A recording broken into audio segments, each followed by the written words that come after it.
Hello नमस्कार साथियों, स्वागत है आपका अपने चैनल एमएस होम स्टडी पर। तो दोस्तों, आज की क्लास कुछ खास होने वाली है।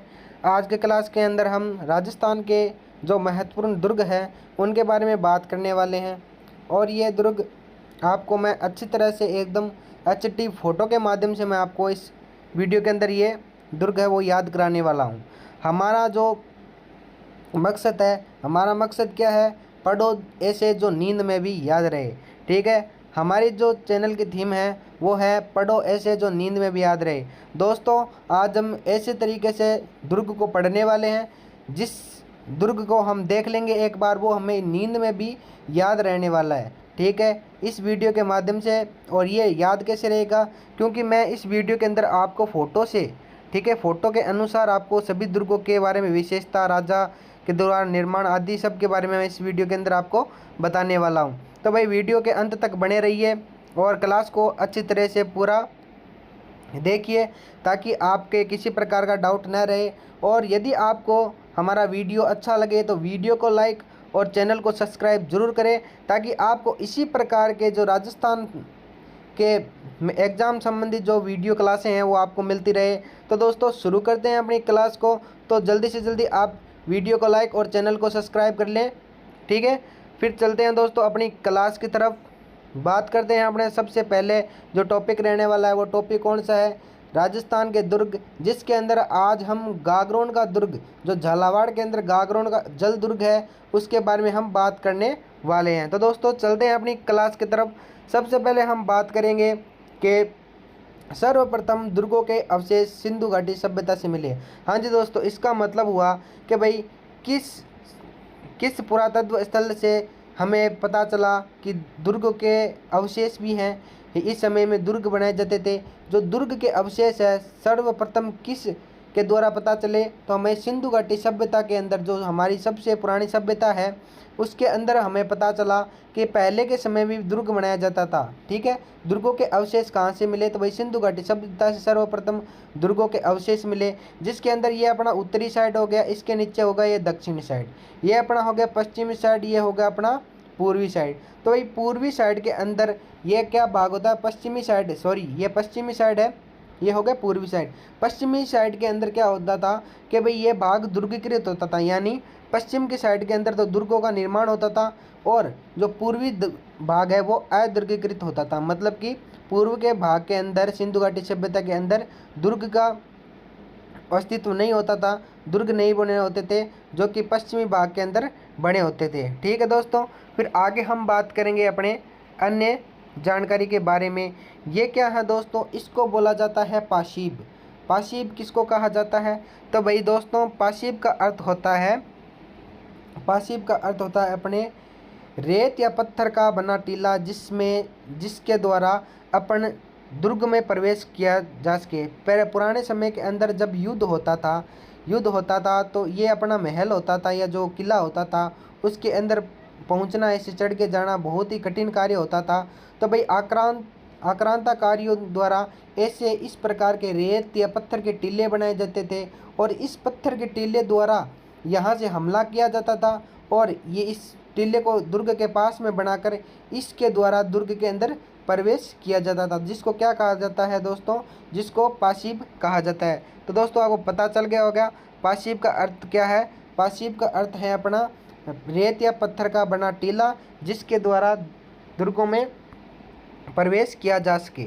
ठीक है, फिर हम बात करते हैं भारत की। तो भाई भारत में सर्वाधिक दुर्ग कहाँ पर है? भारत में सर्वाधिक दुर्ग कहाँ पर है? तो भाई सबसे पहले है महाराष्ट्र।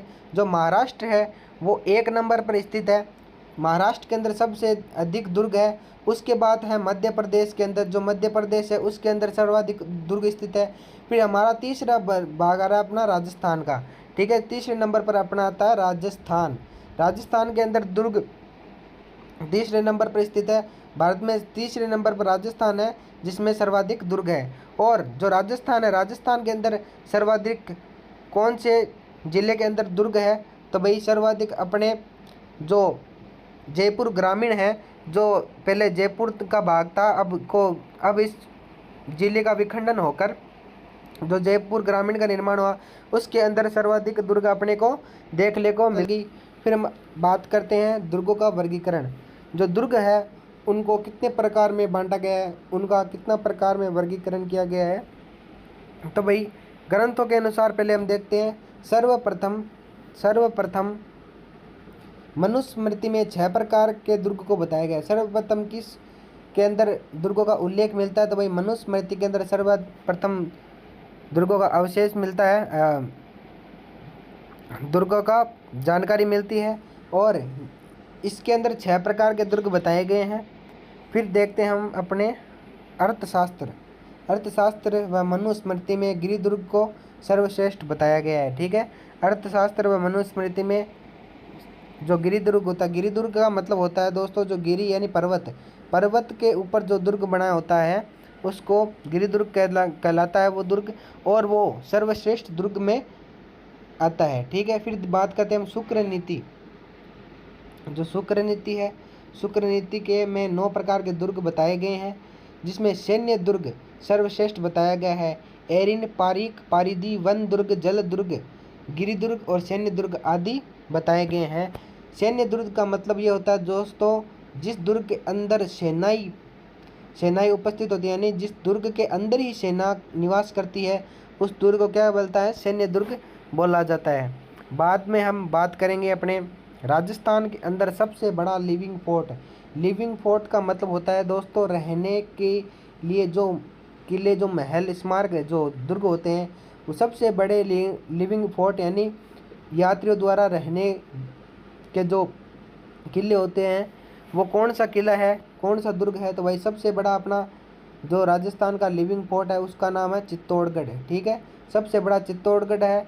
उसके बाद में सोनारगढ़ जैसलमेर, जो जैसलमेर का किला है वह है सब दूसरे नंबर पर राजस्थान का दूसरा बड़ा लिविंग फोर्ट है। तीसरा अपने भरतपुर का किला और चौथा अपने कुंभलगढ़ का दुर्ग जो कहाँ पर स्थित है, राजसमंद के अंदर स्थित है। फिर बात करते हैं अपने आगे दोस्तों। फिर 2013 राजस्थान के 6 दुर्गों को विश्व धरोहर सूची में शामिल कर लिया गया। ठीक है, जो विश्व धरोहर सूची है, ठीक है, वर्ल्ड हेरिटेज साइट, जिसके अंदर राजस्थान के कुल 6 दुर्गों को सम्मिलित कर लिया गया। ठीक है, उन दुर्गों को याद रखने की ट्रिक कौन सी है, पहले भाई उसके गाजर चीकू आम है इन दुर्गों को याद रखने की अपनी ट्रिक है। तो ये ट्रिक का कैसे उपयोग करके मैं आपको बताता हूँ। ठीक है, गा का मतलब है गागरोन का दुर्ग जो कहाँ पर स्थित है, झालावाड़ के अंदर स्थित है। देख लो दोस्तों, आप फोटो से अच्छी तरह से इसको याद रख सकते हो। ये गागरोन का दुर्ग है जो अपने झालावाड़ के अंदर स्थित है। गा का मतलब गागरोन दुर्ग को एक तो सम्मिलित किया गया है विश्व धरोहर सूची में। फिर बात करते हैं अपने जय से हो गया अपना जैसलमेर, यानी जैसलमेर का दुर्ग है उसको भी अपने क्या किया गया है, अपने जैसलमेर दुर्ग को भी विश्व धरोहर सूची में शामिल किया गया है। फिर अपने बात कर रह का हो गया अपने रणथंभौर का दुर्ग। देख लो दोस्तों, ये रणथंभौर का दुर्ग है, इसको भी क्या है, वर्ल्ड हेरिटेज सिटी, ठीक है, हेरिटेज साइट यानी कि विश्व धरोहर सूची के अंदर इस दुर्ग को, जो रणथंभौर का ये दुर्ग है, इसको भी शामिल किया गया है। फिर आगे बात करते हैं दोस्तों, गाजर चीकू, ची से हो गया अपना चित्तौड़गढ़। जो अपने चित्तौड़गढ़ का जो किला है, ये देख सकते हो दोस्तों कितनी अच्छी तस्वीर के साथ अच्छे से ये नोट्स हैं, आप अच्छे से देख सकते हो इस नोट्स को। तो चित्तौड़गढ़ का किला है उसको भी विश्व धरोहर सूची में शामिल किया गया है। ची से चिक्कू, चे से चित्तौड़गढ़, कू से अपना हो गया कुंभलगढ़।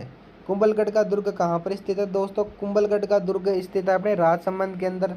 ठीक है, उसको भी विश्व धरोहर सूची में 2013 में शामिल कर लिया गया। और जो रणथंभौर का दुर्ग कहाँ पर स्थित है दोस्तों, रणथंभौर का दुर्ग है सवाई माधोपुर के अंदर। फिर आम, गाजर चीकू आम का अर्थ हो गया अपने आमेर का किला जो कहाँ पर स्थित है, जयपुर के अंदर स्थित है। इसको भी विश्व धरोहर सूची में शामिल कर लिया गया। एचडी फोटो देख सकते हो आप अच्छे से, इन चीज़ों को देखो, ये अपने कुंभलगढ़ का दुर्ग है, ये अपने आमेर का दुर्ग है और ये अपने चित्तौड़गढ़ का दुर्ग है। फिर बात करते हैं अपने दोस्तों गागरोन के दुर्ग के बारे में। आज जो अपना टॉपिक है, बात करते हैं अपने गागरोन के दुर्ग के बारे में। तो भाई ये गागरोन का दुर्ग है, इसके बारे में हम जानकारी लेंगे पूरे आज। सर्वप्रथम बात करते हैं, यह है काली सिंध और आहू नदी। जो ये दुर्ग है, जैसे ये दुर्ग है, ये काली सिंध और आहू नदी के संगम पर बना हुआ है। ठीक है, काली सिंध और आहू नदी के संगम पर कौन सा दुर्ग है? तो भाई गागरोन दुर्ग, जो कहाँ पर स्थित है? अपने झालावाड़ के अंदर स्थित है। वो काली सिंध और आहू नदी के संगम पर बना है। बात करते हैं दोस्तों इसके निर्माण के बारे में। तो इसका निर्माण किन के द्वारा हुआ? तो आप देख सकते हो इसका निर्माण 11वीं से 12वीं सदी में डोड परमार राजा विजल देव, जो ये विजल देव जी हैं, डोड परमार राजा, इनके द्वारा इस दुर्ग का निर्माण किया गया है। और जो ये गागरोन दुर्ग आता है वो जल श्रेणी के अंदर आता है, जल श्रेणी का दुर्ग है ये। और जल श्रेणी के दुर्ग को ओदक दुर्ग भी कहा जाता है। ठीक है, इसका दूसरा नाम ओदक दुर्ग यानी जल दुर्ग को ही ओदक दुर्ग भी कहा जाता है। ठीक है दोस्तों, फिर ये मुकुंदरा की पहाड़ी, ये कौन सी पहाड़ी पर बना हुआ है ये दुर्ग? तो अपने मुकुंदरा की पहाड़ी पर ये दुर्ग बना हुआ है। ठीक है, बिना नींव के तेरे परकोटे का दुर्ग है। मतलब ये बिना नींव यानी इस दुर्ग के निर्माण में किसी भी प्रकार के, जैसे नींव भर के दुर्ग बनाते हैं, उस नींव का प्रयोग न करके सीधे पत्थर पर यह दुर्ग बनाया गया है। बिना नींव के तीरे पोटे यानी 3 परकोटे यानी बाहरी आवरण से 3 परकोटों से घिरा हुआ ये दुर्ग है। फिर बात करते हैं उन्हें संत पीपा समाज के जो देवता हैं, संत पीपा, उनकी यह जन्मस्थली है। फिर अब अपन बात करते हैं अपने उपनाम। इस दुर्ग का उपनाम कौन कौन सा है? तो भाई डोडगढ़, धुल्लरगढ़, जलदुर्ग, ओदक दुर्ग यानी जलदुर्ग का ही अन्य नाम ओदक दुर्ग भी है, और मुस्तफ़ाबाद और गरगाटपुर आदि इस दुर्ग को कहा जाता है। इस दुर्ग को इन नामों से जाना जाता है। ये भाई ये लाइन मोस्ट है, आप अच्छी तरह से याद की लीजिए। फिर देखते हैं खिंची राजवंश के संस्थापक देवेंद्र सिंह खिंची ने इसे जीतकर इसका नाम गागरोन रखा। तो गागरोन किसके द्वारा इसका नाम रखा गया? तो भाई खिंची वंश के राजा देवेंद्र सिंह द्वारा इसका नाम गागरोन दुर्ग रखा गया। फिर बात करते हैं संत पीपा, जो कहाँ के? प्रताप सिंह खिंची की छतरी स्थित है। देख लो ये छतरी है, इस दुर्ग के अंदर संत पीपा की जो छतरी है वो स्थित है। प्रताप सिंह खिंची की छतरी भी स्थित है, अच्छे से देख सकते हो दोस्तों आप। और एक आप नोट लगा के एक बात लिख सकते हो कि जो प्रताप सिंह खिंची यानी संत पीपा की जो गुफा है वो कहाँ पर स्थित है? तो भाई गुफा टोडारा सिंह टोंक के अंदर इनकी गुफा है, जिन पर इन्होंने ये इनके द्वारा जिस पर ये तपस्या करते थे गुफा के अंदर, वह गुफा टोंक में स्थित है। ठीक है, फिर देखते हैं अपने मिट्टे शाह की दरगाह स्थित है। इस दुर्ग के अंदर मिट्टे शाह की दरगाह स्थित है। उन्हीं का नाम हमीदुद्दीन चिश्ती भी है, और हमीदुद्दीन चिश्ती की दरगाह भी स्थित है, जिनका नाम हमीदुद्दीन चिश्ती है, जिन्हें मिट्टे शाह भी कहा जाता है। इनकी जो दरगाह है वो कहाँ पर स्थित है? गागरोन दुर्ग में स्थित है। ये प्रश्न बहुत बार आया दोस्तों, आप इसको अच्छे से नोट कर लीजिए। और इस दरगाह का निर्माण किसके द्वारा किया गया? तो भाई औरंगजेब के द्वारा इस दरगाह का निर्माण किया गया है। बात करते हैं हम औरंगजेब द्वारा निर्मित बुलंद दरवाज़ा। यहाँ पर औरंगजेब का एक बुलंद दरवाज़ा भी बनाया गया है। ठीक है, जो औरंगजेब द्वारा बनाया गया, औरंगजेब द्वारा बनाया गया बुलंद दरवाज़ा कौन से दुर्ग में स्थित है? भाई तो गागरोन दुर्ग के अंदर स्थित है। फिर बात करते हैं हम दुर्जन शाह द्वारा निर्मित मधुसूदन मंदिर। जो दुर्जन शाह है उनके द्वारा निर्मित एक मधुसूदन मंदिर भी यहाँ पर बनाया गया है।